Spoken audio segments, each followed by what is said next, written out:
Welcome to Teo, the short form of the AI Opus. I'm Sarah, your friendly guide through the world of AI news.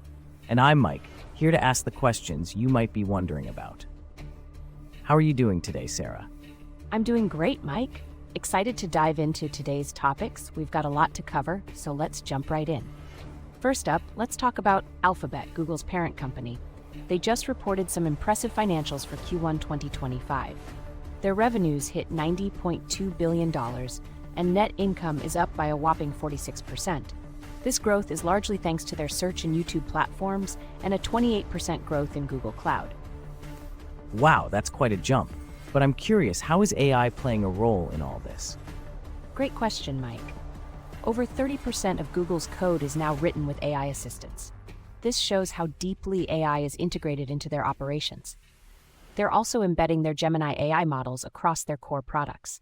For instance, their AI overviews in search now reaches 1.5 billion monthly users. That's a massive reach. And I heard something about a share buyback plan. Yes, indeed. Their shares jumped due to stronger than expected ad revenue, and they've announced a $70 billion share buyback plan. It's a signal to investors that Google is confident in its future growth. Sounds like they're really pushing forward. What's next on our list? Next, we have Baidu, which is making waves with its new AI models, ERNIE X1 Turbo and ERNIE 4.5 Turbo. These are faster, multimodal, and more cost-efficient, and they'll soon be available globally via their cloud platform. Multimodal. What does that mean exactly? Multimodal AI models can process and understand multiple types of data, like text and images, simultaneously. It's a more comprehensive way for AI to understand information. Baidu is also using their self-developed P800 Kunlun AI chips to support large-scale model training, which is already being adopted by Chinese banks and internet firms.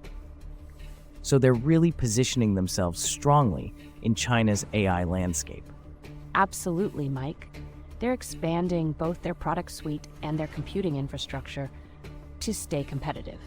Interesting stuff. Let's move on. Over to NxtGen now. They've launched India's first financial services cloud, or FSC, which is specifically tailored for the BFSI sector, banking, financial services, and insurance. And why is this significant? It's significant because it ensures 100% data residency and full compliance with Indian regulatory mandates like those from the RBI and SEBI. Plus, it offers enhanced security and performance as a domestic alternative to global cloud providers. So they're providing a localized solution for financial institutions in India. Exactly, and it's already gaining traction among local financial institutions. Nice. What's our next topic? Let's talk about Lovable. They've introduced version 2.0 of their product, which includes an AI-powered agentic chat mode for planning and debugging, as well as real-time collaboration through multiplayer workspaces. Multiplayer workspaces? Sounds like a game. Kind of. It's all about allowing multiple users to collaborate on projects in real time. They've also added new security features for code scanning and a dedicated dev mode for safe testing. And what about pricing? They've streamlined their pricing tiers to make it easier for users to adopt the platform. It's all about making things user-friendly. Sounds like a solid update. Let's see what's next.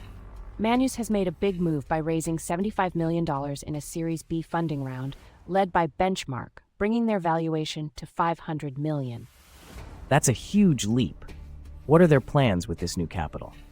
They're planning to expand their AI agent tools into the US, Japan, and the Middle East markets. They've gained traction with their general AI agent demo and have rolled out paid subscription tiers for developers and enterprises. They're definitely on the move. What else do we have? Over to OpenAI, there's been a bit of a challenge. A senior researcher who contributed to GPT 4.5 was denied a US green card after 12 years in the country. That's unfortunate. How does this affect the industry? It highlights the growing visa hurdles for foreign AI talent. Many experts are concerned that restrictive immigration policies could undercut America's lead in AI, given how much the US research and startup ecosystem depends on immigrant talent. It's definitely something that needs attention. What's our final topic? Lastly, we have Mphasis, which just reported its highest sequential revenue growth in 3 years, driven by strong demand across BFSI, TMT, and insurance segments. TMT, what's that? TMT stands for Technology, Media, and Telecommunications. Mphasis secured the most deals in 7 quarters, with over 50% being AI-led, which is fueling a record total contract value pipeline. So they're really focusing on technology and AI integration. Exactly, they're aiming to outpace industry growth rates with this strategy. And that's a wrap for today. Thanks for all the insights, Sarah. My pleasure, Mike. Thanks for joining us, everyone. Until next time, keep tuning in to Teo for your AI news fix. Take care, folks.